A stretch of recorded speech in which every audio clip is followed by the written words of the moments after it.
शास्त्र भजन संहिता भजन 31। हे यहोवा, मेरा भरोसा तुझ पर है, मुझे कभी लज्जित होने न पड़े।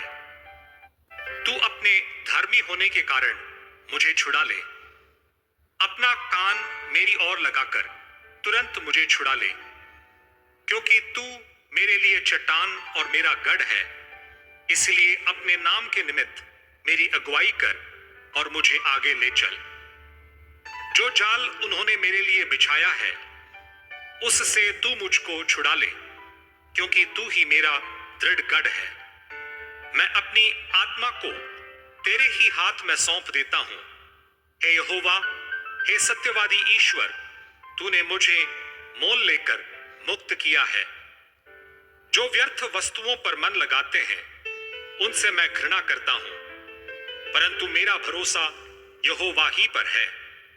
मैं तेरी करुणा से मगन और आनंदित हूं, क्योंकि तूने मेरे दुख पर दृष्टि की है। मेरे कष्ट के समय तूने मेरी सुधि ली है, और तूने मुझे शत्रु के हाथ में पड़ने नहीं दिया। तूने मेरे पांवों को चौड़े स्थान में खड़ा किया है। हे यहोवा, मुझ पर अनुग्रह कर, क्योंकि मैं संकट में हूं। मेरी आंखें वरन मेरा प्राण और शरीर सब शोक के मारे भूले जाते हैं। मेरा जीवन शोक के मारे और मेरी आयु कराहते कराहते घट चली है। मेरा बल मेरे अधर्म के कारण जाता रहा और मेरी हड्डियां घुल गईं। अपने सब विरोधियों के कारण मेरे पड़ोसियों में मेरी नामधराई हुई है। अपने जान पहचान वालों के लिए डर का कारण हूं। जो मुझको सड़क पर देखते हैं, वे मुझसे दूर भाग जाते हैं। मैं मृतक के समान लोगों के मन से बिसर गया। मैं टूटे बर्तन के समान हो गया हूं। मैंने बहुतों के मुंह से अपनी निंदा सुनी। चारों ओर भय ही भय है। जब उन्होंने मेरे विरुद्ध आपस में सम्मति की, तब मेरे प्राण लेने की युक्ति की।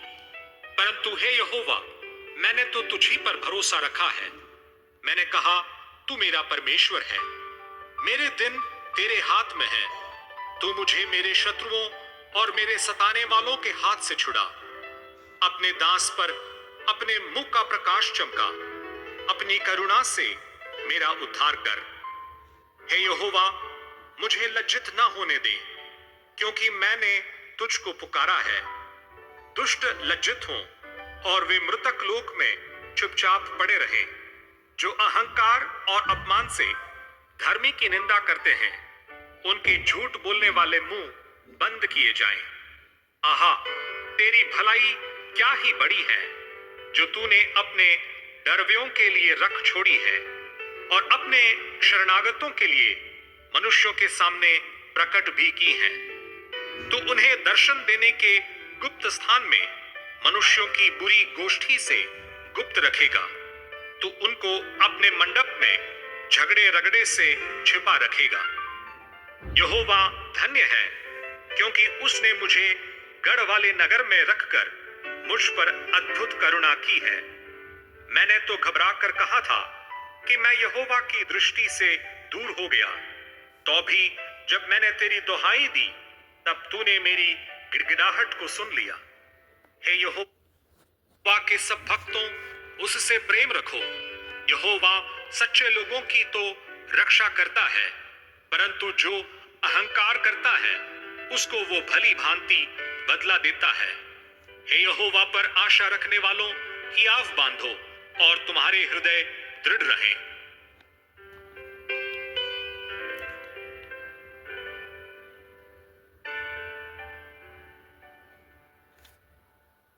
शास्त्र भजन संहिता भजन 37।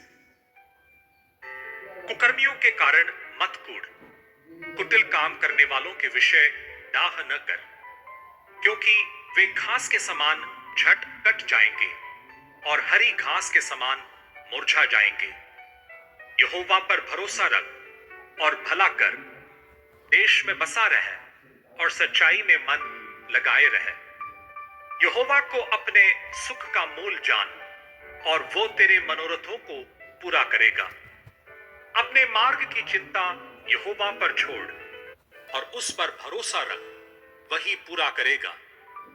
वो तेरा धर्म ज्योति के समान और तेरा न्याय दोपहर के उजियाले के समान प्रकट करेगा। यहोवा के सामने चुपचाप रह और धीरज से उसकी प्रतीक्षा कर। उस मनुष्य के कारण न कुढ़ जिसके काम सफल होते हैं और वो बुरी युक्तियों को निकालता है। क्रोध से परे रह और जलजलाहट को छोड़ दे। मत कुढ़, उससे बुराई ही निकलेगी, क्योंकि कुकर्मी लोग काट डाले जाएंगे और जो यहोवा की बाट जोते हैं वे पृथ्वी के अधिकारी होंगे। थोड़े दिन के बीतने पर दुष्ट रहेगा ही नहीं और तू उसके स्थान को भली भांति देखने पर भी उसको न पाएगा। परंतु नम्र लोग पृथ्वी के अधिकारी होंगे और बड़ी शांति के कारण आनंद मनाएंगे। दुष्ट धर्मी के विरुद्ध बुरी युक्ति निकालता है और उस पर दांत पीसता है, परंतु प्रभु उस पर हंसेगा, क्योंकि वो देखता है कि उसका दिन आने वाला है। दुष्ट लोग तलवार खींचे और धनुष चढ़ाए हुए हैं, ताकि दीन दरिद्र को गिरा दे और सीधी चाल चलने वालों को वध करें। उनकी तलवारों से उन्हीं के हृदय छिदेंगे और उनके धनुष तोड़े जाएंगे। धर्मी का थोड़ा सा धन दुष्टों के बहुत से धन से उत्तम है, क्योंकि दुष्टों की भुजाएं तो तोड़ी जाएगी, परंतु यहोवा धर्मियों को संभालता है। यहोवा खरे लोगों की आयु की सुधि रखता है और उनका भाग सदैव बना रहेगा। विपत्ति के समय उसकी आशा न टूटेगी और न वे लज्जित होंगे और अकाल के दिनों में वे तृप्त रहेंगे। दुष्ट लोग नष्ट हो जाएंगे और यहोवा के शत्रु खेत की सुथरी घास के समान नष्ट होंगे। वे धुएं के समान लुप्त हो जाएंगे। दुष्ट ऋण लेता है और भरता नहीं, परंतु धर्मी अनुग्रह करके दान देता है, क्योंकि जो उससे आशीष पाते हैं वे तो पृथ्वी के अधिकारी होंगे, परंतु जो उससे शापित होते हैं वे नष्ट हो जाएंगे। मनुष्य की गति यहोवा की ओर से दृढ़ होती है और उसके चलन से वो प्रसन्न रहता है।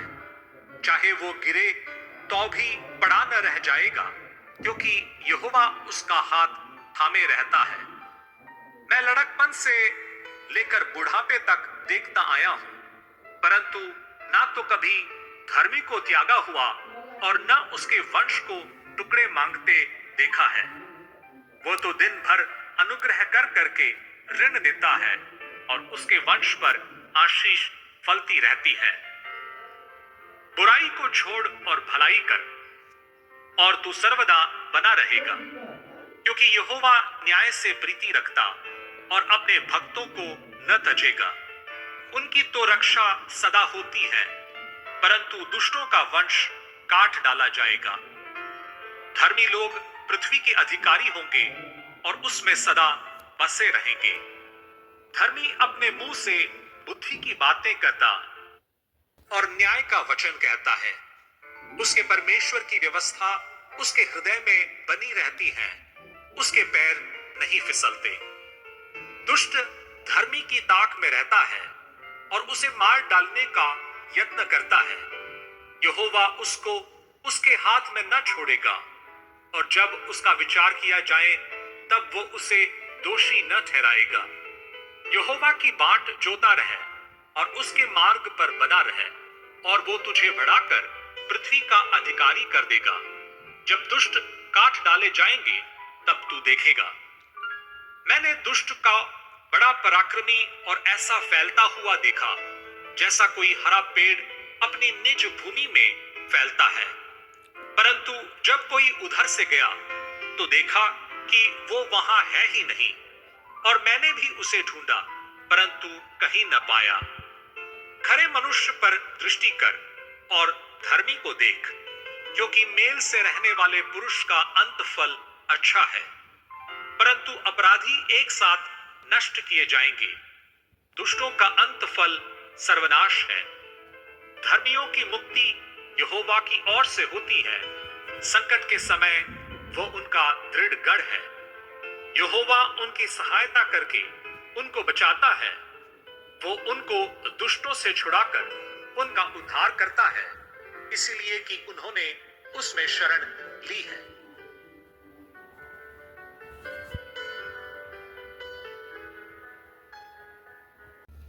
पवित्र शास्त्र, भजन संहिता, भजन 40।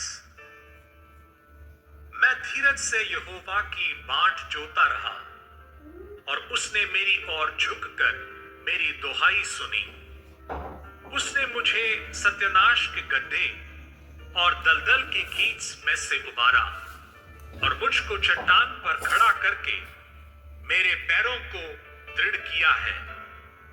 उसने मुझे एक नया गीत सिखाया जो हमारे परमेश्वर की स्तुति का है। बहुतेरे ये देखकर डरेंगे और यहोवा पर भरोसा रखेंगे। क्या ही धन्य है वो पुरुष जो यहोवा पर भरोसा करता है और अभिमानियों और मिथ्या की ओर मुड़ने वालों की ओर मुंह न फेरता हो। हे मेरे परमेश्वर यहोवा, तूने बहुत से काम किए हैं। जो आश्चर्य कर्म और कल्पनाएं तू हमारे लिए करता है वो बहुत सी है, तेरे तुल्य कोई नहीं। मैं तो चाहता हूं कि खोलकर उनकी चर्चा करूं, परंतु उनकी गिनती नहीं हो सकती। मेल बलि और अन्न बलि से तू प्रसन्न नहीं रहता। तूने मेरे कान खोदकर खोले हैं। होम बलि और पाप बलि तूने नहीं चाहा। तब मैंने कहा, देख मैं आया हूं, क्योंकि पुस्तक में मेरे विषय ऐसा ही लिखा हुआ है। हे मेरे परमेश्वर, मैं तेरी इच्छा पूरी करने से प्रसन्न हूं और तेरी व्यवस्था मेरे अंतःकरण में बसी है। मैंने बड़ी सभा में धर्म के शुभ समाचार का प्रचार किया है। देख, मैंने अपना मुंह बंद नहीं किया। हे यहोवा, तू इसे जानता है। मैंने तेरा धर्म मन ही में नहीं रखा। मैंने तेरी सच्चाई और तेरे किए हुए उद्धार की चर्चा की है। मैंने तेरी करुणा और सत्यता बड़ी सभा से गुप्त नहीं रखी। हे यहोवा, तू भी अपनी बड़ी दया मुझ पर से न हटा ले। तेरी करुणा और सत्यता से निरंतर मेरी रक्षा होती रहे, क्योंकि मैं अनगिनत बुराइयों से घिरा हुआ हूं। मेरे अधर्म के कामों ने मुझे आ पकड़ा और मैं दृष्टि नहीं उठा सकता। वे गिनती में मेरे सिर के बालों से भी अधिक है, इसलिए मेरा हृदय टूट गया। हे यहोवा, कृपा करके मुझे छुड़ा ले। हे यहोवा, मेरी सहायता के लिए फुर्ती कर। जो मेरे प्राण की खोज में है वे सब लज्जित हो और उनके मुंह काले हों और वे पीछे हटाए और अपमानित किए जाएं। जो मेरी हानि से प्रसन्न होते हैं, जो मुझसे आहा आहा कहते हैं, वे अपनी लज्जा के मारे विस्मित हो। परंतु जितने तुझे ढूंढते हैं वे सब तेरे कारण हर्षित और आनंदित हो। वे निरंतर कहते रहें, यहोवा की बड़ाई हो। मैं तो दीन और दरिद्र हूं, तो भी प्रभु मेरी चिंता करता है। तू मेरा सहायक और छुड़ाने वाला है। हे मेरे परमेश्वर, विलंब न कर।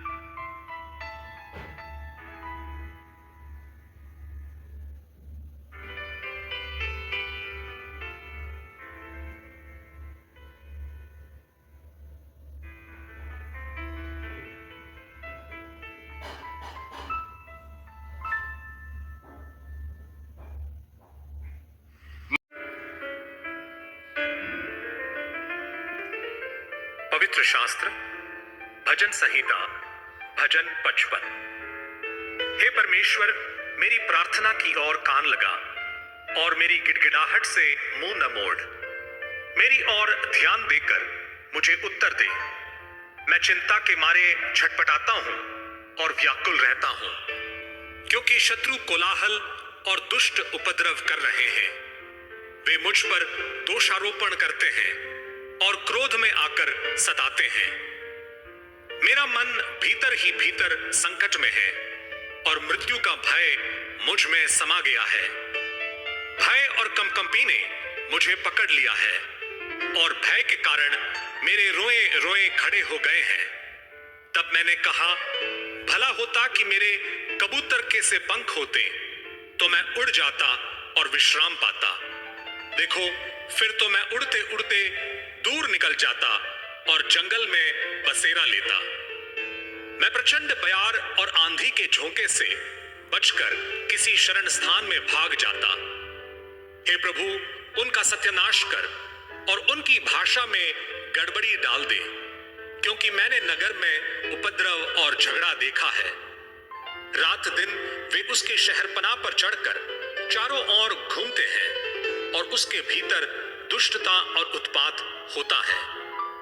उसके भीतर दुष्टता ने बसेरा डाला है और अंधेर, अत्याचार और छल उसके चौक से दूर नहीं होते। जो मेरी नामधराई करता है वो शत्रु नहीं था, नहीं तो मैं उसको सह लेता। जो मेरे विरुद्ध बड़ाई मारता है वो मेरा बैरी नहीं है, नहीं तो मैं उससे छिप जाता। परंतु वो तो तू ही था जो मेरी बराबरी का मनुष्य, मेरा परम मित्र और मेरी जान पहचान का था। हम दोनों आपस में कैसी मीठी मीठी बातें करते थे। हम भीड़ के साथ परमेश्वर के भवन को जाते थे। उनको मृत्यु अचानक आ दबाए, वे जीवित ही अधोलोक में उतर जाएं, क्योंकि उनके घर और मन दोनों में बुराइयां और उत्पात भरा है। परंतु मैं तो परमेश्वर को पुकारूंगा और यहोवा मुझे बचा लेगा। सांझ को, भोर को, दोपहर को, तीनों पहर मैं दुहाई दूंगा और कराहता रहूंगा और वह मेरा शब्द सुन लेगा। जो लड़ाई मेरे विरुद्ध मची थी उससे उसने मुझे कुशल के साथ बचा लिया है। उन्होंने तो बहुतों को संग लेकर मेरा सामना किया था। परमेश्वर जो आदि से विराजमान है, यह सुनकर उनको उत्तर देगा। ये वे हैं जिनमें कोई परिवर्तन नहीं और उनमें परमेश्वर का भय है ही नहीं। उसने अपने मेल रखने वालों पर भी हाथ छोड़ा है। उसने अपनी वाचा को तोड़ दिया है। उसके मुंह की बातें तो मक्खन की सी चिकनी थी, परंतु उसके मन में लड़ाई की बातें थी। उसके वचन तेल से अधिक नरम तो थे, परंतु नंगी तलवारें थी। अपना बोझ यहोवा पर डाल दे, वह तुझे संभालेगा। वह धर्मी को कभी टलने न देगा। परंतु हे परमेश्वर, तू उन लोगों को विनाश के गड्ढे में गिरा देगा। हत्यारे और छली मनुष्य अपनी आधी आयु तक भी जीवित न रहेंगे, परंतु मैं तुझ पर भरोसा रखे रहूंगा।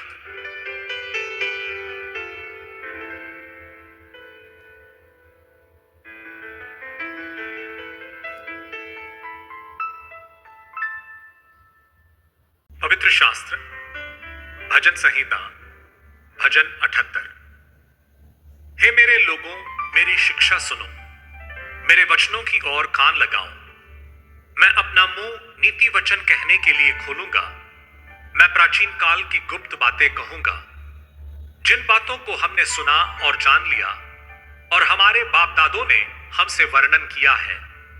उन्हें हम उनकी संतान से गुप्त न रखेंगे, परंतु होनहार पीढ़ी के लोगों से यहोवा का गुणानुवाद और उसकी सामर्थ और आश्चर्य कर्मों का वर्णन करेंगे। उसने तो याकूब में एक चितौनी ठहराई और इज़राइल में एक व्यवस्था चलाई, जिसके विषय उसने हमारे पितरों को आज्ञा दी कि तुम इन्हें अपने अपने बाल बच्चों को बताना, कि आने वाली पीढ़ी के लोग अर्थात जो बच्चे उत्पन्न होने वाले हैं वे इन्हें जाने और अपने अपने बाल बच्चों से इनका बखान करने में उद्यत हो, जिससे वे परमेश्वर का भरोसा रखें और परमेश्वर के बड़े कामों को भूल न जाएं, परंतु उसकी आज्ञाओं का पालन करते रहें और अपने पितरों के समान न हो, क्योंकि उस पीढ़ी के लोग तो हठीले और झगड़ालू थे और उन्होंने अपना मन स्थिर न किया था और न उसकी आत्मा परमेश्वर की ओर सच्ची रही। एप्रैमियों ने तो शस्त्रधारी और धनुर्धारी होने पर भी युद्ध के समय पीठ दिखा दी। उन्होंने परमेश्वर की वाचा पूरी नहीं की और उसकी व्यवस्था पर चलने से इनकार किया। उन्होंने उसके बड़े कामों को और जो आश्चर्य कर्म उसने उनके सामने किए थे उनको भुला दिया। उसने तो उनके बाप दादों के सम्मुख मिस्र देश के सोअन के मैदान में अद्भुत कर्म किए थे। उसने समुद्र को 2 भाग करके उन्हें पार करा दिया और जल को ढेर के समान खड़ा कर दिया। उसने दिन को तो बादल के खंभे से और रात भर अग्नि के प्रकाश के द्वारा उनकी अगुवाई की। वह जंगल में चट्टानें फाड़कर उनको मानो गहरे जलाशयों से मन माना पिलाता था। उसने चट्टान से भी धाराएं निकाली और नदियों का सा जल बहाया, तो भी वे उसके विरुद्ध अधिक पाप करते गए और निर्जल देश में परम प्रधान के विरुद्ध उठते रहे। अपनी चाह के अनुसार भोजन मांगकर मन ही मन परमेश्वर की परीक्षा की। वे परमेश्वर के विरुद्ध बोले और कहने लगे, क्या परमेश्वर जंगल में मेज लगा सकता है? उसने चट्टान पर मार के जल बहा तो दिया और धाराएं उमंड चली, परंतु क्या वह रोटी भी दे सकता है? क्या वह अपनी प्रजा के लिए मांस भी तैयार कर सकता? यहोवा सुनकर क्रोध से भर गया। तब याकूब के बीच आग लगी और इज़राइल के विरुद्ध क्रोध भड़का, इसलिए कि उन्होंने परमेश्वर पर विश्वास नहीं रखा था, न उसकी उद्धार करने की शक्ति पर भरोसा किया। तो भी उसने आकाश को आज्ञा दी और स्वर्ग के द्वारों को खोला और उनके लिए खाने को मन्ना बरसाया और उन्हें स्वर्ग का अन्न दिया। मनुष्यों को स्वर्गदूतों की रोटी मिली, उसने उनको मन माना भोजन दिया। उसने आकाश में पुरवाई को चलाया और अपनी शक्ति से दक्षिणी बहाई और उनके लिए मांस धूल के समान बहुत बरसाया और समुद्र के बालू के समान अनगिनत पक्षी भेजे और उनकी छावनी के बीच में उनके निवासों के चारों ओर गिराए। वे खाकर अति तृप्त हुए और उसने उनकी कामना पूरी की। उनकी कामना बनी ही रही। उनका भोजन उनके मुंह में ही था कि परमेश्वर का क्रोध उन पर भड़का और उसने उनके हष्टपुष्टों को घात किया और इज़राइल के जवानों को गिरा दिया। इतने पर भी वे और अधिक पाप करते गए और परमेश्वर के आश्चर्य कर्मों की प्रतीति न की। तब उसने उनके दिनों को व्यर्थ श्रम में और उनके वर्षों को घबराहट में कटवाया। जब वह उन्हें घात करने लगता तब वे उसको पूछते थे और फिर कर परमेश्वर को यत्न से खोजते थे। उनको स्मरण आता था कि परमेश्वर हमारी चट्टान है और परम प्रधान परमेश्वर हमारा छुड़ाने वाला है। तो भी उन्होंने उसकी चापलूसी की। वे उससे झूठ बोले, क्योंकि उनका हृदय उसकी ओर दृढ़ न था, न वे उसकी वाचा के विषय सच्चे थे। परंतु वो जो दयालु है, वो उनके अधर्म को ढांपता और उन्हें नष्ट नहीं करता। वो बार बार अपने क्रोध को ठंडा करता है और अपनी जलजलाहट को पूरी रीति से भड़कने नहीं देता। उसको स्मरण रहा कि ये नाशमान है। वे वायु के समान है जो चली जाती और लौट नहीं आती। उन्होंने कितनी ही बार जंगल में उससे बलवा किया और निर्जल देश में उसको उदास किया। वे बार बार परमेश्वर की परीक्षा करते थे और इज़राइल के पवित्र को खेदित करते थे। उन्होंने ना तो उसका भुजबल स्मरण किया, न वह दिन जब उसने उनको द्रोही के वश से छुड़ाया था, कि उसने कैसे अपने चिन्ह मिस्र में और अपने चमत्कार सोअन के मैदान में किए थे। उसने तो मिस्रियों की नदियों को लहू बना डाला, नदियों का जल पी न सके। उसने उनके बीच में डांस भेजे, जिन्होंने उन्हें काट खाया, और मेंढक भी भेजे जिन्होंने उनका बिगाड़ किया। उसने उनकी भूमि की उपज कीड़ों को और उनकी खेती-बाड़ी टिड्डियों को खिला दी थी। उसने उनकी दाखलताओं को ओलों से और उनके गुलर के पेड़ों को बड़े-बड़े पत्थर बरसाकर नष्ट किया। उसने उनके पशुओं को ओलों से और उनके ढोरों को बिजलियों से मिटा दिया।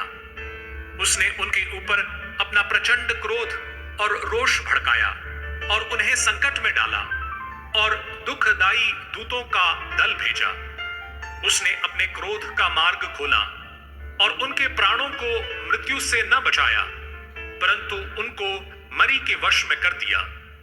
उसने मिस्र के सब पहलौठों को मारा, जो हाम के डेरों में पौरुष के पहले फल थे, परंतु अपनी प्रजा को भेड़ बकरियों के समान प्रस्थान कराया और जंगल में उनकी अगुवाई पशुओं के झुंड की सी की।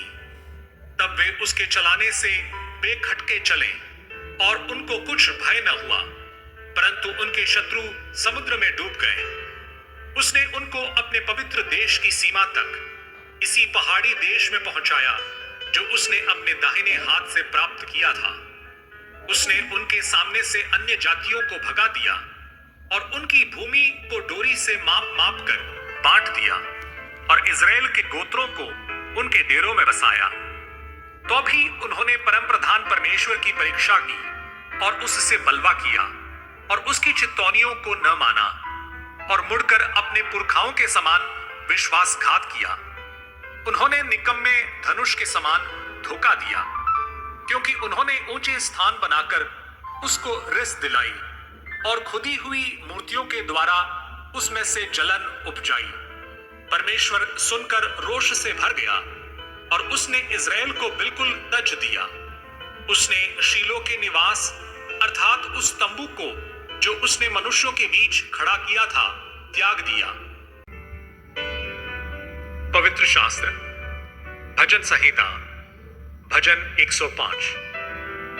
यहोवा का धन्यवाद करो, उससे प्रार्थना करो, देश देश के लोगों में उसके कामों का प्रचार करो। उसके लिए गीत गाओ, उसके लिए भजन गाओ, उसके सब आश्चर्य कर्मों पर ध्यान करो, उसके पवित्र नाम की बड़ाई करो। यहोवा के खोजियों का हृदय आनंदित हो। यहोवा और उसकी सामर्थ को खोजो, उसके दर्शन के लगातार खोजी बने रहो। उसके किए हुए आश्चर्य कर्म स्मरण करो, उसके चमत्कार और निर्णय स्मरण करो। हे उसके दास अब्राहम के वंश, हे याकूब की संतान, तुम तो उसके चुने हुए हो। वही हमारा परमेश्वर यहोवा है, पृथ्वी भर में उसके निर्णय होते हैं। वह अपनी वाचा को सदा स्मरण रखता आया है। ये वही वचन है जो उसने 1000 पीढ़ियों के लिए ठहराया है। वही वाचा जो उसने अब्राहम के साथ बांधी और उसके विषय में उसने इसहाक से शपथ खाई, और उसी को उसने याकूब के लिए विधि करके और इजराइल के लिए यह कहकर सदा की वाचा करके दृढ़ किया, मैं कनान देश को तुझी को दूंगा, वह बांट में तुम्हारा निज भाग होगा। उस समय तो वे गिनती में थोड़े थे, वरन बहुत ही थोड़े, और उस देश में परदेशी थे। वे एक जाति से दूसरी जाति में और एक राज्य से दूसरे राज्य में फिरते रहे, परंतु उसने किसी मनुष्य को उन पर अंधेर करने न दिया, और वो राजाओं को उनके निमित्त यह धमकी देता था, मेरे अभिषिक्तों को मत छुओ और न मेरे नबियों की हानि करो। फिर उसने उस देश में अकाल भेजा, के सब आधार को दूर कर दिया। उसने यूसुफ नामक एक पुरुष को उनसे पहले भेजा था, जो दास होने के लिए बेचा गया था। लोगों ने उसके पैरों में बेड़ियां डालकर उसे दुख दिया। वह लोहे की सांकलों से जकड़ा गया। जब तक कि उसकी बात पूरी न हुई, तब तक यहोवा का वचन उसे कसौटी पर कसता रहा। तब राजा ने दूत भेजकर उसे निकलवा लिया, और देश देश के लोगों के स्वामी ने उसके बंधन खुलवाए। उसने उसको अपने भवन का प्रधान और अपनी पूरी संपत्ति का अधिकारी ठहराया, कि वह उसके हाकिमों को अपनी इच्छा के अनुसार कैद करे और पुरनियों को ज्ञान सिखाए। फिर इज़राइल मिस्र में आया और याकूब हाम के देश में परदेशी रहा। तब उसने अपनी प्रजा को गिनती में बहुत बढ़ाया और उसके शत्रुओं से अधिक बलवंत किया। उसने मिस्रियों के मन को ऐसा फेर दिया कि वे उसकी प्रजा से बैर रखने और उसके दासों से छल करने लगे। उसने अपने दास मूसा को और अपने चुने हुए हारून को भेजा। उन्होंने उनके बीच उसकी ओर से भांति भांति के चिन्ह और हाम के देश में चमत्कार दिखाए। उसने अंधकार कर दिया और अंधियारा हो गया और उन्होंने उसकी बातों को न टाला। मिस्रियों के जल को लहू कर डाला और मछलियों को मार डाला। मेंढक उनकी भूमि में वरन उनके राजा की कोठरियों में भी भर गए। उसने आज्ञा दी तब डांस आ गए और उनके सारे देश में कुटकियां आ गई। उसने उनके लिए जल वृष्टि के बदले ओले और उनके देश में धधकती आग बरसाई। उसने उनकी दाखलताओं और अंजीर के वृक्षों को वरन उनके देश के सब पेड़ों को तोड़ डाला। उसने आज्ञा दी तब अनगिनत टिड्डियां और कीड़े आए और उन्होंने उनके देश के सब अन्न आदि को खा डाला और उनकी भूमि के सब फलों को चट कर गए। उसने उनके देश के सब पहलोठों को, उनके पौरुष के सब पहले फल को नष्ट किया। तब वह इज़राइल को सोना चांदी दिलाकर निकाल लाया और उनमें से कोई निर्बल न था। उनके जाने से मिस्री आनंदित हुए क्योंकि उनका डर उनमें समा गया था। उसने छाया के लिए बादल फैलाया और रात को प्रकाश देने के लिए आग प्रकट की। उन्होंने मांगा तब उसने बटेरें पहुंचाई और उनको स्वर्गीय भोजन से तृप्त किया। उसने चट्टान फाड़ी तब पानी बह निकला और निर्जल भूमि पर नदी बहने लगी, क्योंकि उसने अपने पवित्र वचन और अपने दास अब्राहम को स्मरण किया। वो अपनी प्रजा को हर्षित करके और अपने चुने हुओं से जय जयकार करा के निकाल लाया और उनको जाति जाति के देश दिए और वे अन्य लोगों के श्रम के फल के अधिकारी किए गए कि वे उसकी विधियों को माने और उसकी व्यवस्था को पूरी करें। याह की स्तुति करो।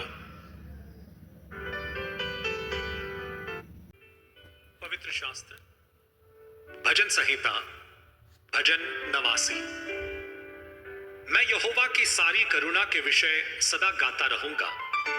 मैं तेरी सच्चाई पीढ़ी से पीढ़ी तक बताता रहूंगा, क्योंकि मैंने कहा तेरी करुणा सदा बनी रहेगी। तू स्वर्ग में अपने सच्चाई को स्थिर रखेगा। तूने कहा मैंने अपने चुने हुए से वाचा बांधी है। मैंने अपने दास दाऊद से शपथ खाई है। मैं तेरे वंश को सदा स्थिर रखूंगा और तेरी राजगद्दी को पीढ़ी से पीढ़ी तक बनाए रखूंगा। हे यहोवा, स्वर्ग में तेरे अद्भुत काम की और पवित्रों की सभा में तेरी सच्चाई की प्रशंसा होगी, क्योंकि आकाश मंडल में यहोवा के तुल्य कौन ठहरेगा? बलवंतों के पुत्रों में से कौन है जिसके साथ यहोवा की उपमा दी जाएगी? परमेश्वर पवित्र लोगों की गोष्ठी में अत्यंत प्रतिष्ठा के योग्य और अपने चारों ओर सब रहने वालों से अधिक भय योग्य है। हे सेनाओं के परमेश्वर यहोवा, हे याह, तेरे तुल्य कौन सामर्थी है? तेरी सच्चाई तो तेरे चारों ओर है। के गर्व को तू ही तोड़ता है।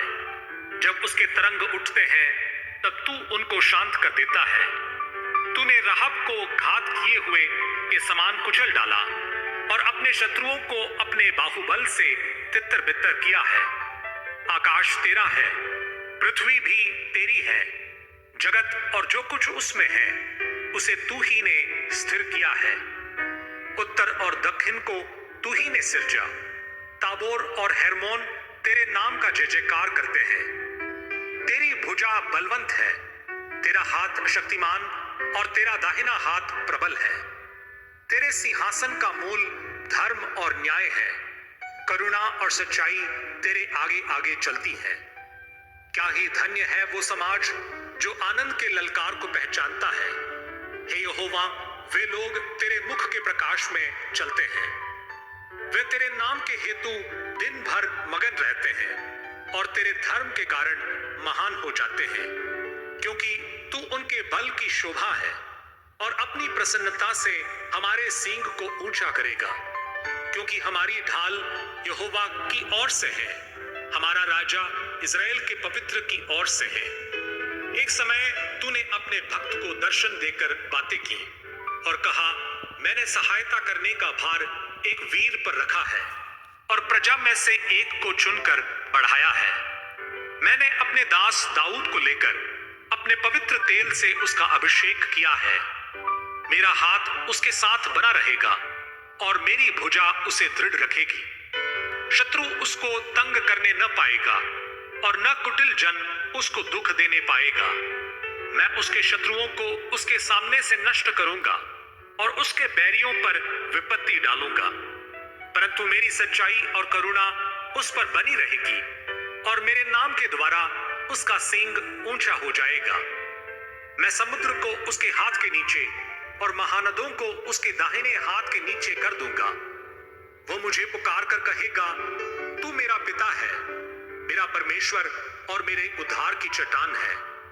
फिर मैं उसको अपना पहलौठा और पृथ्वी के राजाओं पर प्रधान ठहराऊंगा। मैं अपनी करुणा उस पर सदा बनाए रहूंगा और मेरी वाचा उसके लिए अटल रहेगी। मैं उसके वंश को सदा बनाए रखूंगा और उसकी राजगद्दी स्वर्ग के समान सर्वदा बनी रहेगी।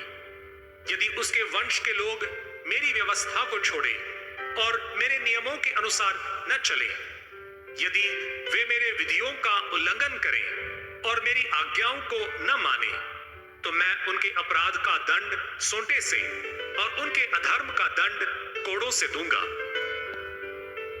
परंतु मैं अपनी करुणा उस पर से न हटाऊंगा और न सच्चाई त्याग कर झूठा ठहरूंगा। मैं अपनी वाचा न तोड़ूंगा, अपनी वाचा सच्चाई त्याग कर झूठा ठहरूंगा। मैं अपनी वाचा न तोड़ूंगा और जो मेरे मुंह से निकल चुका है उसे न बदलूंगा। एक बार मैं अपनी पवित्रता की शपथ खा चुका हूं। मैं दाऊद को कभी धोखा न दूंगा। उसका वंश सर्वदा रहेगा और उसकी राजगद्दी सूर्य के समान मेरे सम्मुख ठहरी रहेगी। वो चंद्रमा के समान और आकाश मंडल के विश्वास योग्य साक्षी के समान सदा बना रहेगा। तो भी तूने अपने अभिषिक्त को छोड़ा और उसे तज दिया और उस पर अति क्रोध किया है। तूने अपने दास के साथ की वाचा को त्याग दिया और उसके मुकुट को भूमि पर गिराकर अशुद्ध किया है। तूने उसके सब बाड़ों को तोड़ डाला है और उसके गढ़ों को उजाड़ दिया है।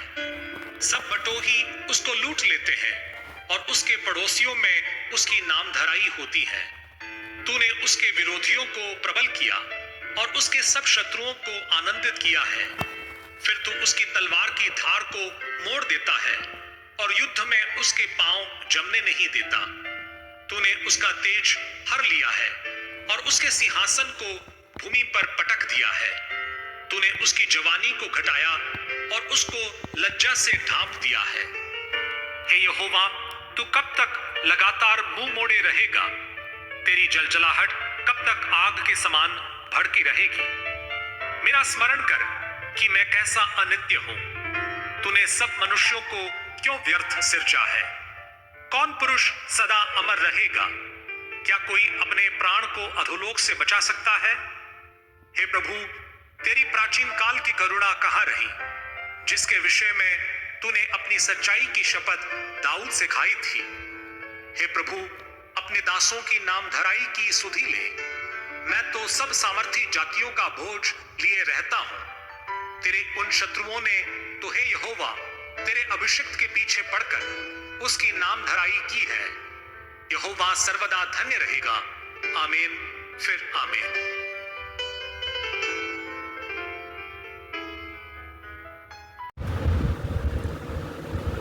Hallelujah, hallelujah. सभी भाई बहनों को जय मसीह की। परमेश्वर के जीवित हजूरी में मैं आपका स्वागत करता हूं कि आप लोग बहुत आशीषित होंगे और ब्लस होंगे।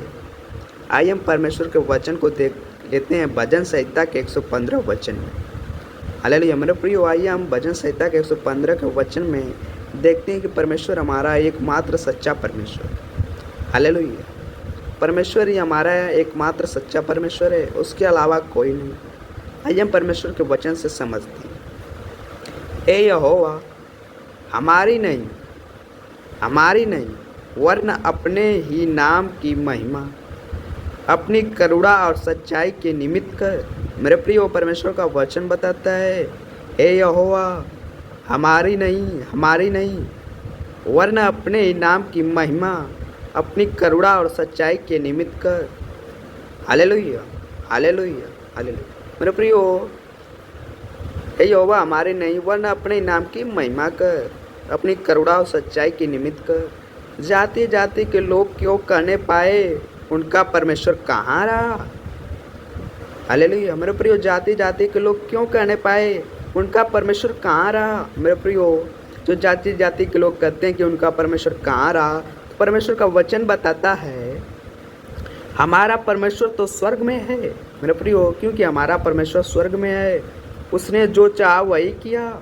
मेरे प्रियो, परमेश्वर हमारा जो चाहा वही किया, क्योंकि हमारा परमेश्वर स्वर्ग में है और जो चाहता वही करता है। हालेलुया। उन लोगों की मूर्ति सोने चांदी की तो होती है। मेरे प्रियो, उन लोगों की मूर्ति सोने चांदी ही की तो है, वे मनुष्य के हाथ की बनाई हुई है। हालेलुया। मेरे प्रियो, परमेश्वर का यहाँ पर वचन बताता है उन लोगों की मूर्ति सोने चांदी ही की तो है, वे मनुष्य के हाथ की बनाई हुई है। मेरे प्रियो, जो उन लोगों की मूर्त होती है वह सोने चांदी की तो होती है, वह मनुष्य के हाथ की बनाई हुई है। हालेलुया। हम लोग तो जानते हैं कि परमेश्वर का वचन बताता है उनके मुंह तो रहता है परंतु वह बोल नहीं सकती। मेरे प्रियो, उनके मुंह तो रहते हैं परंतु वह बोल नहीं सकती। हालेलुया। उनकी आंखें तो रहती है परंतु वे देख नहीं सकती। Hallelujah, hallelujah. उनके कान तो रहते हैं परंतु वे सुन नहीं सकती। उनके नाक तो रहती है परंतु सूंघ नहीं सकती। उनके हाथ तो रहते हैं परंतु स्पर्श नहीं कर सकती। Hallelujah, hallelujah. उनके पांव तो रहते हैं परंतु वे चल नहीं सकती और अपने कंठ से कुछ भी शब्द नहीं निकाल सकती। हालेलुया। जैसे वे हैं वैसे ही उनके बनाने वाले हैं और उन पर सब भरोसा रखने वाले भी वैसे ही हो जाएंगे। हालेलुया। मेरे प्रिय, परमेश्वर का वचन बताता है जो मूर्तों पर विश्वास करता है और बनाता है वे बनाने वाले भी वैसे ही हो जाएंगे जो उस पर भरोसा रखते हैं। क्योंकि परमेश्वर का वचन कहता है जैसे वे वैसे ही उनके बनाने वाले हैं और उन पर सब भरोसा रखने वाले भी वैसे हो जाएंगे, वैसे ही हो जाएंगे। हालेलुया। मेरे प्रियो, उनके मुंह तो रहते हैं परंतु वे बोल नहीं सकते। मेरे प्रियो, उनके मुंह तो रहते हैं, मूर्ति के तो मुंह रहती है परंतु वे बोल नहीं सकती। मेरे प्रियो, क्यों नहीं बोल सकती। उनका परमेश्वर है तो बोले, क्योंकि हमारा परमेश्वर स्वर्ग में है और जो चाह वही किया और हमें से बातें भी करता है। हालेलुया। उनकी आंखें तो रहती है परंतु वे देख नहीं सकती। हालेलुया। मेरे प्रियो, उनकी आंखें तो रहती है परंतु वे क्यों नहीं देख सकती, क्योंकि यह मूर्त है जो एक ही जगह रख दिया जाए उसी जगह रहेगा और कुछ देख नहीं सकती। उनके कान तो रहते हैं परंतु सुन नहीं सकती। मेरे प्रिय, उनके कान भी तो रहते हैं परंतु क्यों नहीं सुन सकती। उनके नाक तो रहते हैं परंतु सूंघ नहीं सकती। उनको हाथ तो रहते हैं परंतु स्पर्श नहीं कर सकती। हालेलुया। क्योंकि मेरे प्रिय, मूर्त कुछ नहीं कर सकती। उनके पाँव तो रहते हैं परंतु चल नहीं सकते। मेरे प्रिय, मूर्ति को एक जगह रख दो और कहो चलो तो वे चल नहीं सकती। हालेलुया। क्योंकि परमेश्वर का वचन बताता है और अपने कंठ से कुछ भी शब्द नहीं निकाल सकती। हालेलुया। मेरे प्रिय, अपने कंठ से कुछ शब्द नहीं निकाल सकती। हालेलुया। मेरे प्रिय, जैसे वे हैं वैसे ही उनके बनाने वाले हो जाएंगे और उन पर सब भरोसा रखने वाले भी वैसे हो जाएंगे, वैसे ही हो जाएंगे। हालेलुया। ए इज़राइल, यहोवा पर भरोसा रख, तेरा सहायक और ढाल वही है। मेरे प्रियो, हमें किस पर भरोसा रखना है? हमें यहोवा पर भरोसा रखना है, क्योंकि हमारा सहायक और ढाल वही है। किसी मूर्त पे भरोसा नहीं रखना है। न वह बोल नहीं सकती न डोल सकती है मेरे प्रियो, क्योंकि हमारा परमेश्वर हमसे बातें भी करता है, बोलता है भी और कार्य भी करता है। हालेलुया। क्योंकि हमें परमेश्वर पर भरोसा रखना है, क्योंकि सहायक और ढाल वही है। हे यार उनके घराने, यहोवा पर भरोसा रख, तेरा सहायक और ढाल वही है। मेरे प्रियो, हमें यहोवा पर भरोसा रखना है, क्योंकि सहायक और ढाल वही है। हमारा सहायक और ढाल हमारा परमेश्वर है। हे यहोवा के डरवे, यहोवा पर भरोसा रख, तुम्हारा सहायक और ढाल वही है। यहोवा ने हमको समरण किया, वह आशीष देगा। हालेलुया। वह इज़राइल के घराने को आशीष देगा, वह हारून के घराने को आशीष देगा। क्या छोटे क्या बड़े, जितने यहोवा के डरवे हैं वे उन्हें आशीष देगा। मेरे प्रियो, जितने यहोवा के डरवे हैं परमेश्वर उनको आशीष देता है। हालेलुया। क्या छोटे क्या बड़े, यहोवा तुमको और तुम्हारे लड़कों को भी अधिक बढ़ाता जाए। यहोवा जो आकाश और पृथ्वी का करता है, उसकी ओर से तुम आशीष पाए हो। हालेलुया। क्योंकि मेरे प्रियो, आकाश और पृथ्वी का जो करता है उसके ओर से हम आशीष पाए हैं। स्वर्ग तो यहोवा का है, परंतु पृथ्वी उसने मनुष्य को दे दी है। मेरे प्रियो, स्वर्ग और पृथ्वी परमेश्वर का है, लेकिन पृथ्वी मनुष्यों को दे दी है। मृतक जितने चुपचाप पड़े हैं वे तो या की स्तुति नहीं कर सकते, परंतु हम लोग या को अब से लेकर सर्वदा तक धन्य करते रहेंगे। यहोवा की स्तुति करो।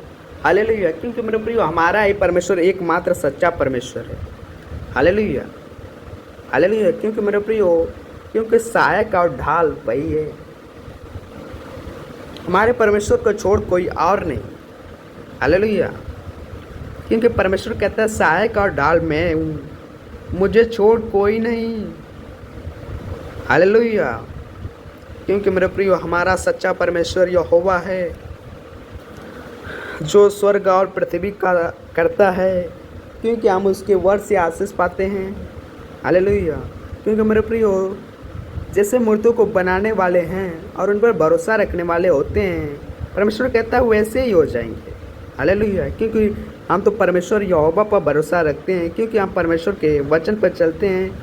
वचन का से परमेश्वर हमें बातें करता है, क्योंकि हम परमेश्वर के हैं। हालेलुया। मेरे प्रियो, हमारा परमेश्वर एकमात्र सच्चा परमेश्वर है। हालेलुया। जो मूर्ति लोग पूजते हैं उनसे कुछ आशीष नहीं होती, क्योंकि मेरे प्रियो, जो जीवित परमेश्वर है उनसे हम आशीष पाते हैं, क्योंकि मूर्त कुछ नहीं कर सकती। हालेलुया। परमेश्वर बताता है, परमेश्वर का वचन बताता है, मूर्त सोने चांदी की तो होती है, परंतु वो हाथ की बनाई होती है। मेरे प्रियो, से कोई लाभ नहीं है। हमें उनसे प्रार्थना नहीं करना है, हमें परमेश्वर पर विश्वास और भरोसा रखना है, क्योंकि हमारा ढाल और सहायक वही है। हालेलुया। क्योंकि मेरे प्रियो, हमें परमेश्वर पर भरोसा रखना है, क्योंकि हमारा ऐसा एकमात्र सच्चा परमेश्वर है। हालेलुया। मेरे प्रियो, ये मूर्तों पर भरोसा नहीं रखना है, क्योंकि परमेश्वर हमारा स्वर्ग और पृथ्वी का उद्धार करता परमेश्वर है। हालेलुया। हालेलुया। मेरे प्रियो, परमेश्वर आप सबको आशीष दे और आप सबको ब्लेस करे। Thank you Jesus. परमेश्वर आपको आशीष दे। God bless you. आमेन।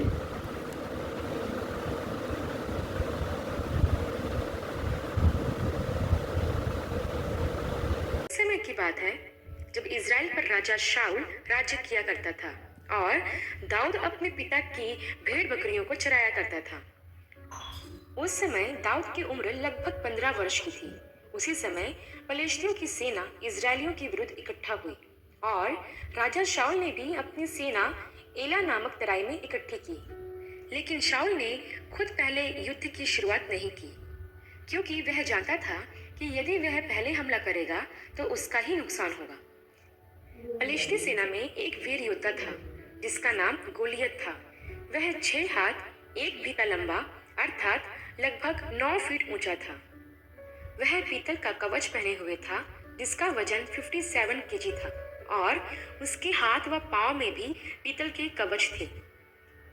उसके हाथ में 7 किलो से ज्यादा भारी भाला था और एक बड़ी सी ढाल थी। उसने इजरायलियों को युद्ध के लिए ललकारा और कहा कि अपने में से एक पुरुष को चुन लो जो मेरे पास आए और मुझसे लड़े, यदि वह जीतेगा तो हम सब तुम्हारे अधीन हो जाएंगे और तो तुम सबको हमारे अधीन होकर हमारी सेवा करनी पड़ेगी। ऐसा कहकर उसने इज़राइल की सेना को ललकारा। गोलियत की यह बात सुनकर शाऊल और समस्त इज़राइलियों का मन कच्चा हो गया और वे सब बहुत ही डर गए। वह पलिश्ती गोलियत 40 दिन तक हर सुबह शाम इज़राइलियों को यूं ही ललकारता रहा। इज़राइल की सेना में किसी की भी, यहाँ तक कि शाऊल की भी इतनी हिम्मत नहीं हुई कि वह उस पलिश्ती गोलियत का सामना कर सके, क्योंकि प्रियो परमेश्वर का आत्मा शाऊल पर से उठ गया था। तब एक दिन दाऊद के पिता यिशै ने दाऊद से कहा कि यह अनाज और 10 रोटियां लेकर छावनी में अपने भाइयों के पास जा, क्योंकि दाऊद के 3 बड़े भाई एलियाब, अमीनादाब और शम्मा पलिश्तियों से लड़ने के लिए शाऊल के साथ एला नामक तराई में थे। और यिशै ने अपने पुत्रों का हालचाल पूछने के लिए दाऊद को भेजा ताकि पता करे कि उसके तीनों पुत्र ठीक हैं या नहीं। तब दाऊद अपनी भेड़ बकरियों को रखवाले के पास छोड़कर अपने पिता की आज्ञा के अनुसार उस स्थान पर पहुंचा जहां इजरायली पलिश्तियों के विरुद्ध इकट्ठा हुए थे। तब जैसे ही दाऊद वहां पहुंचा और अपने भाइयों का हालचाल पूछा, तभी वह गोलियत इजरायलियों को पहले के समान ललकारने लगा। दाऊद उस पलिश्ती की सारी बातें सुन रहा था। उसी समय सारे लोग उसे देखकर उसके सामने से भागे। फिर इजरायली लोग कहने लगे कि राजा ने कहा है कि जो कोई उस पलिश्ती को मारेगा, राजा उसे बहुत धन देगा और अपनी बेटी का विवाह उससे करा देगा। तब दाऊद ने पास खड़े लोगों से कहा, जो उस पुरुष को मार के इजराइल की नामधराई दूर करेगा, उसके साथ क्या किया जाएगा। तब लोगों ने वह सारी बात जो राजा के द्वारा कही गई थी दाऊद को बता दी। तब दाऊद ने कहा कि वह खतना रहित पुरुष क्या है जो जीवित परमेश्वर की सेना को ललकारे। तब एलियाब, जो दाऊद का बड़ा भाई था, आप सबको जय मसीह की बाइबल स्टोरी 10 कुंवारियों के दृष्टांत के बारे में बताने वाली हूँ, जिसका वर्णन आपको मत्ती रचित सुसमाचार और उसके 25 अध्याय में 1 पद से 13 पद तक देखने को मिल जाएगा। यह उस समय की बात है जब प्रभु यीशु मसीह ने जैतून पहाड़ पर से अपने चेलों को जगत के अंत तथा अपने दूसरे आगमन के संबंध में बताया था। उस समय प्रभु यीशु मसीह ने अपने चेलों को अंत के दिनों से संबंधित कई सारे चिन्ह बताए और उन्हें यह भी बताया कि उनके द्वितीय आगमन के समय में क्या क्या होगा। प्रभु यीशु मसीह ने उन्हें कई दृष्टांत बताए, लेकिन उसके आगमन से पहले हमें कैसे तैयार होना है उसके संबंध में प्रभु ने 10 कुंवारियों का दृष्टांत बताया, जिसमें प्रभु यीशु मसीह यह बताते हैं कि स्वर्ग का राज्य उन 10 कुंवारियों के जैसा होगा जो अपने मशाले लेकर दूल्हे से मिलने गई। उनमें से 5 समझदार थीं और 5 मूर्ख थीं। मूर्खों ने अपने साथ मशाले तो ली, परंतु तेल नहीं लिया, लेकिन समझदार कुंवारियों ने मशालों के साथ साथ अपने बर्तनों में तेल भी लिया। जब दूल्हे के आने में देर हुई तो वे कुंवारियां ऊँघने लगी और सो गई। जब आधी रात धूम मची कि देखो दूल्हा आ रहा है, उससे मिलने के लिए चलो, तब सभी कुंवारियां जल्दी से उठकर अपनी अपनी मशालें ठीक करने लगी। उस समय मूर्ख कुंवारियों ने समझदार कुंवारियों से कहा कि हमें अपने तेल में से कुछ दो, क्योंकि हमारी मशालें बुझ रही हैं। परंतु समझदार कुंवारियों ने उत्तर देते हुए ये कहा कि यह तेल हमारे और तुम्हारे लिए पूरा नहीं हो पाएगा, इसलिए तुम बाजार जाकर तेल बेचने वालों से खरीद लो। जब वे मूर्ख कुंवारियां तेल खरीदने जा रही थीं, तब उसी घड़ी दूल्हा आ गया। तो जो तैयार थीं वो दूल्हे के साथ विवाह के घर में चली गईं और फिर द्वार बंद कर दिया गया। इसके बाद मूर्ख कुंवारियां भी आकर यह कहने लगी कि हे प्रभु, हमारे लिए दरवाज़ा खोलिए। लेकिन दूल्हे ने उत्तर दिया कि मैं तुमसे सच कहता हूँ कि मैं तुम्हें नहीं जानता। इसलिए सावधान रहो और जागते रहो, क्योंकि तुम ना उस समय को जानते हो और ना उस दिन को जब मनुष्य का पुत्र आएगा। प्रियो, अब हम इस दृष्टांत के बारे में विस्तार से समझते हैं। प्रियो, इस दृष्टांत में बताई गई 10 कुंवारियां कलीसिया को प्रदर्शित करती है। उन कुंवारियों के हाथ में जो मशालें थी वह हमारा शरीर है, और जो आग उस मशाल में जल रही थी वह परमेश्वर के स्वभाव का चिन्ह है, और जो तेल मशालों को जलने में सहायता करता है वह पवित्र आत्मा का चिन्ह है। और सबसे महत्वपूर्ण कि जिस दूल्हे के लिए वो कुंवारियां इंतजार कर रही थी वह दूल्हा प्रभु यीशु मसीह है। प्रियो, इस दृष्टांत में ध्यान दें कि उन 10 कुंवारियों के पास मशालें थी, अर्थात परमेश्वर ने कलीसिया में अपना वचन, अपना स्वभाव और पवित्र आत्मा बराबर दिया है। यहाँ पर यह बात तो स्पष्ट है प्रियो कि हमारा परमेश्वर पक्षपात नहीं करता, वह मुंह दिखा काम नहीं करता। आगे हम इस दृष्टांत में यह देखते हैं प्रियो कि इन 10 कुंवारियों में 5 मूर्ख थीं और 5 समझदार। अब यहाँ पर यह विचार करें कि ऐसी कौन सी बात थी जिसके कारण 5 मूर्ख गिनी गई और 5 समझदार गिनी गई। तो प्रियो, उन मूर्ख कुंवारियों को मूर्ख इसलिए कहा गया कि उन्होंने मशालें तो ली थी परंतु तेल नहीं लिया, और यही कारण था कि उन्हें मूर्ख गिना गया। प्रियो, जैसे कि मैंने आपको बताया कि तेल पवित्र आत्मा का चिन्ह है। आज के समय में आपको बहुत से ऐसे मसीही लोग मिलेंगे जिनके पास आत्मिक जीवन नहीं है, जो सिर्फ नाम के मसीह हैं और सिर्फ नाम के लिए ही चर्च जाते हैं। ऐसे लोग आत्मा से प्रभु की आराधना नहीं करते, ये सिर्फ दिखाने के लिए गीत गाते हैं और हाथ उठा कर प्रार्थना करते हैं, लेकिन इन लोगों में पवित्र आत्मा की भरपूरी नहीं होती है। ये लोग एक कान से वचन सुनकर दूसरे कान से निकाल देते हैं। मैंने कई ऐसे लोगों को देखा है जो चर्च में वचन तो सुनते हैं, लेकिन चर्च के बाहर निकलते ही लोगों की बुराई करना, चापलूसी करना, निंदा करना, अपशब्द बोलना तथा ऐसे ही और भी अनेक प्रकार के पापों को करने लगते हैं। कई ऐसे लोग इन मूर्ख कुंवारियों के समान हैं जिन्होंने अपने साथ तेल नहीं लिया है। प्रियो, यहाँ पर आप देख सकते हैं कि सिर्फ मशालों का ही होना पर्याप्त नहीं है। बिना तेल के मशाले बेकार है। इसलिए आप बाहर से कैसे हैं ये मायने नहीं रखता, मायने यह रखता है कि क्या आप अंदर से पवित्र आत्मा से भरे हुए हैं। प्रियो, रोमियो के पत्र के 8 अध्याय के 9 वचन में ऐसा लिखा हुआ है कि यदि किसी में मसीह का आत्मा नहीं तो वो मसीही का जन नहीं। यदि परमेश्वर का आत्मा आपके अंदर नहीं है तो आप परमेश्वर के जन नहीं हैं। आप उस लैंप या दिए की तरह हैं जिसमें तेल है ही नहीं, अर्थात पवित्र आत्मा। इसके बाद प्रियो, हम उस समझदार कुंवारियों के बारे में देखते हैं जिन्होंने मशालों के साथ साथ तेल भी लिया और उनका यही कार्य उनके लिए समझदारी का कारण बना। प्रियो, ये समझदार कुंवारियां हमें ऐसे मसीही लोगों के बारे में बताती है जो प्रभु के आगमन के लिए अपने आप को तैयार रखते हैं। ऐसे लोग जो भी करते हैं वह आत्मा और सच्चाई से करते हैं। इन मसीही लोगों का जीवन चाहे चर्च के अंदर हो या चर्च के बाहर एक समान होता है। ये लोग सिर्फ वचन सुनते ही नहीं बल्कि उस पर चलते व मानते भी हैं। ये मसीह लोग पवित्र आत्मा की आवाज़ को सुनते हैं और परमेश्वर के वचन को महत्व देते हैं। अगर इन मसीह लोगों से कोई पाप हो जाता है तो वे पश्चाताप करने में देर नहीं लगाते।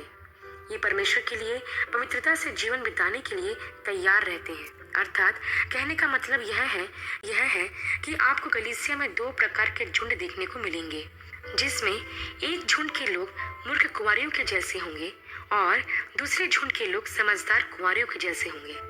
अब आप यहाँ सोच कर देखें प्रियो कि आप किस झुंड के हो।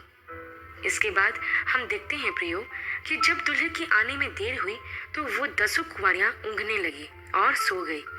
प्रियो, यहाँ पर हम ध्यान दें कि प्रभु ने इस दृष्टांत के माध्यम से हमें यह समझाने का प्रयास किया है कि दूल्हा किस घड़ी आएगा या उसके आने का समय क्या होगा, यह कोई नहीं जानता। ये 10 कुंवारियां जानती तो थी कि दूल्हा उन्हें लेने आएगा, लेकिन वह यह नहीं जानती थी कि वह कब आएगा।